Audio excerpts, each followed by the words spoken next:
Hello again everyone, you join me on another windy British weekend.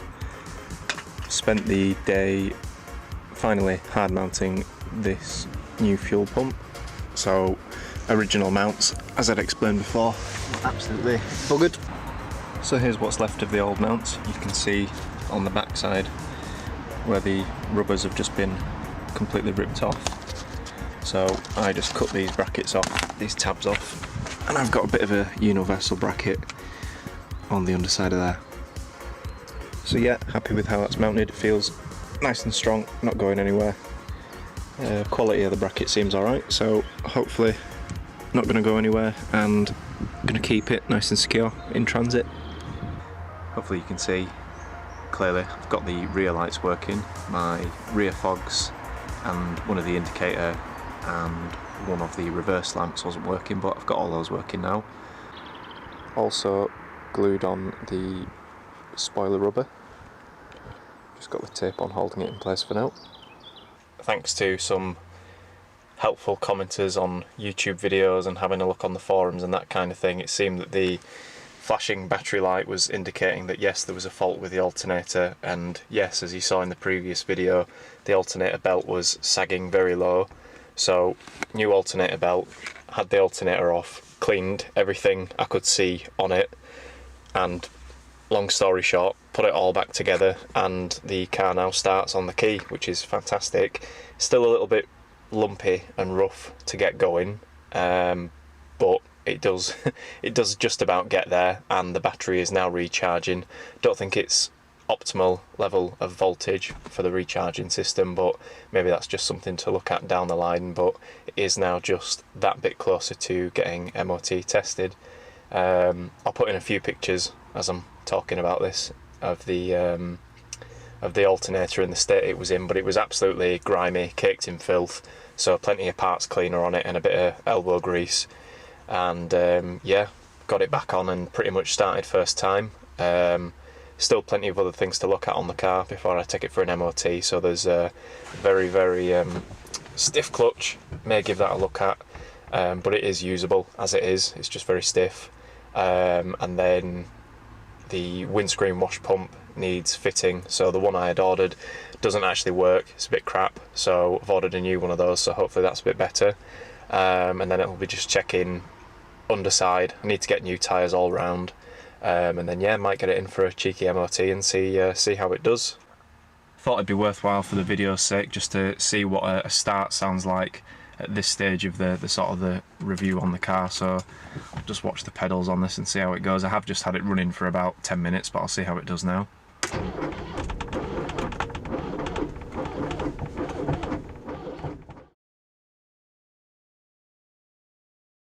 Not very well by the sounds of it. I'll try again.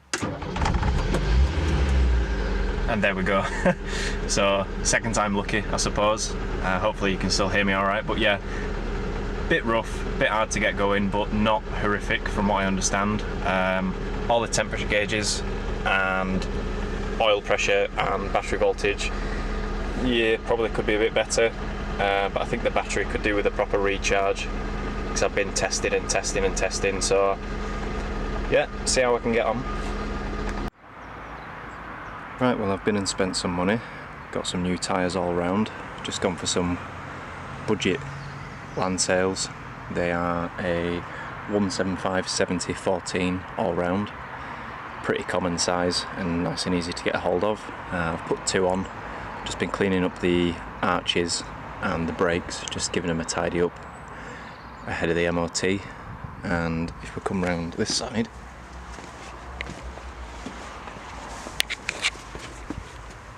you'll see there's a lot of surface crud and rust. It's just been peeling and flaking off from the back of the drum. Nice bit of overspray there from previous owner. So yeah, going to carry on tidying this up and get the rest of the wheels on. Well, that's all four tyres on now. No real signs of serious wear on any of the brakes, so pretty happy with how that looks. They've all gone on okay. Then had a bit of a look at the horn, which does seem to be working, but the actual button on the steering wheel is just a bit rubbish and it seems to be a grounding issue, so that's the next job I'm going to look at. You can see it's a bit of a mess in here at the moment. I've just been trying out some different grounding methods. All the bits and pieces. The heater controls are, I think I've mentioned before, just absolutely rubbish. The levers have just completely disappeared inside, so that all needs taking out at some point, maybe after the dreaded MOT, and get that working as it should be. Don't know how common it is for those to sort of fall apart on the inside, but I'll look into that further. Stereo's back in, which is great. I think I'd mentioned before, snapped off the little lug that goes on the rear view mirror, so need to get a new one of them sorted out. Another little job, I don't know if it's gonna, there we go. Got a replacement pair of the, there's no light in here at the moment, the visor clips for both sides, so got those, and they fit perfect.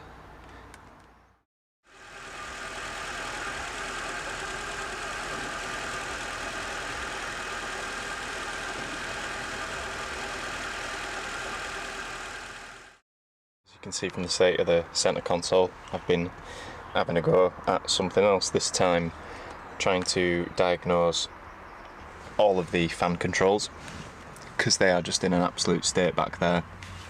I think I showed in one of my previous videos, the 3 sliders just don't engage sort of at all in any of the right directions and just end up disappearing into the dashboard, so I will look at that at some point. Whether I do it for the MOT or not, I'm not sure. Also today I have had a look at the horn, this crazy aftermarket steering wheel that someone's fitted with the discount Porsche font. It doesn't work, so it should be working now. You can see it's not. If I turn left, it does work, and this button's a bit dicky regardless. I've had the hub off, the steering wheel off, so I can see the hub and the boss, and the wires look okay. You can see where it is supposed to ground through this centre bolt, but where it's doing it, it seems fine on this side, is what I'm trying to say. But when it comes down here, we've got a bit of a grind noise. I don't know if you'll be able to hear it.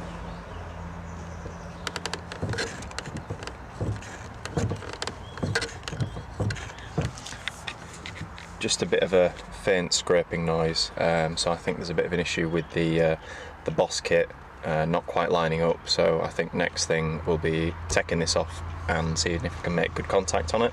Alternatively, I might just fit a sort of bypass switch on the dashboard somewhere with a little sticker saying horn, because I don't want to rely on something that's going to be intermittent. But from what I've read, there's quite a lot of issues with the steering column and some of the connections down there.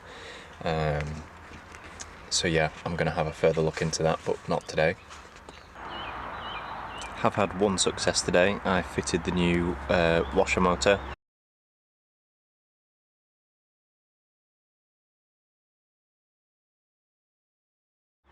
Came with exactly the right bracket, thankfully, to retrofit onto the tank.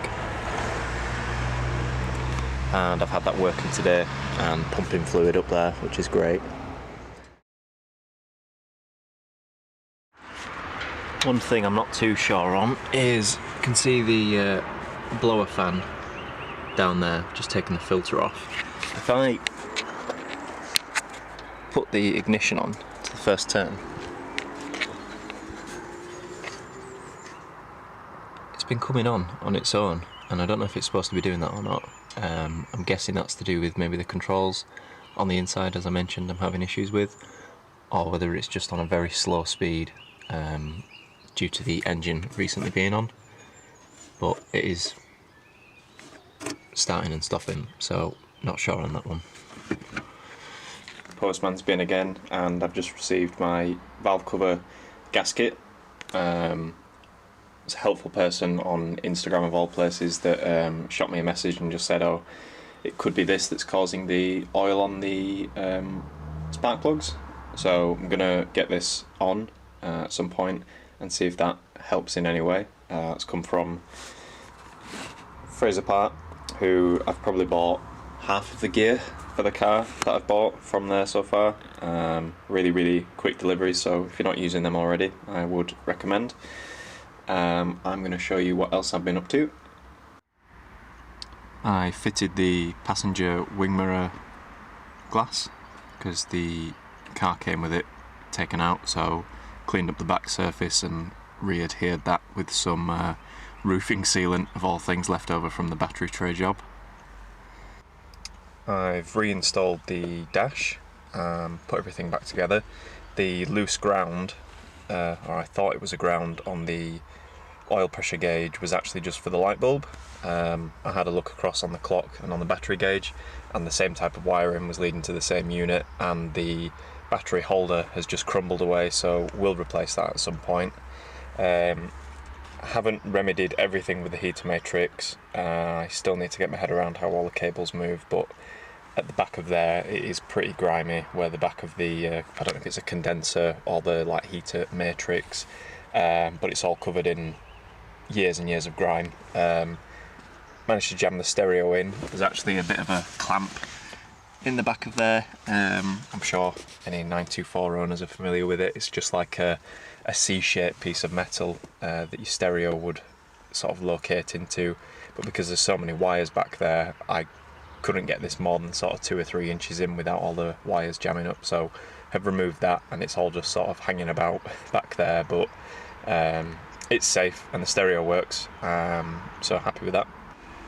As I was mentioning before, didn't want to rely on a dicky horn or a dicky boss, so as well as a new steering wheel, I've relocated the horn function down here on the centre console on one of the old momentary switches, and here is the new steering wheel that I've gone for. It's an old Italian raid wheel. Not sure what it's off, where it's from. I think it's a rubberised grip as opposed to like a leather sewn one, but feels comfortable enough. I'll see when I get driving the car and everything, but massive improvement, I would hope everybody would agree. The only thing I need to get are some proper countersunk bolts. They're just the old ones that are on there. I'll be getting an infill piece for the centre of the wheel. But yeah, pretty happy with that. If anything, might go for a bigger one down the line, but yeah, much happier with this, with it being a bit of a higher quality unit. Aside from that, I've just been putting a few other bits together, sort of tidying up, as I was saying, put the dash back together, putting any trim pieces back in, greasing up the seat rail runners just to show that they operate nice and smoothly. Put the number plates back on. I think the accelerator pedal is a little bit wobbly. I think one of the circlips has gone on it, so I'm going to have a look at that, see if I can get a circlip on the other side, just up there, just where it pivots. So I'm going to have a look at that.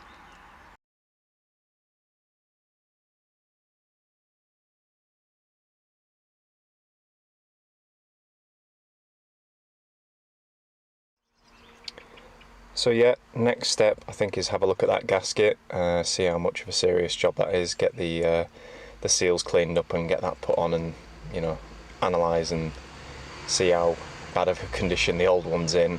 Other minor things, the main beam toggle on the steering wheel, probably on your original one without the boss, it's probably not so much an issue, but on this boss you can see maybe just down there that little scuff, and that is when you try to engage the main beam, it collides.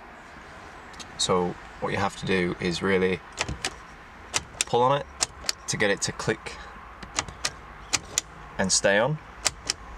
So might file that a bit and make it a bit easier to use, but that's the joys of people putting aftermarket bosses on and all that kind of shit. Other things like the relays were a bit sticky again for the main beam, so I think half the jobs on this so far have either been down there in the footwell messing with the electrics, rerouting wires, cleaning up terminals and ground points, but yeah, all sorts of exciting stuff like that. I think I'll finish and edit this video at this point, just because this has been probably like 2 or 3 weeks now where I've not put everything together, so hopefully MOT booked in for next week and get this new gasket on and see how everything else is looking. thanks for the previous people who've helped out in the comments or sent me a message or anything like that. It's really appreciated, thank you. And yeah, thanks for watching. Catch you soon. Thanks, bye.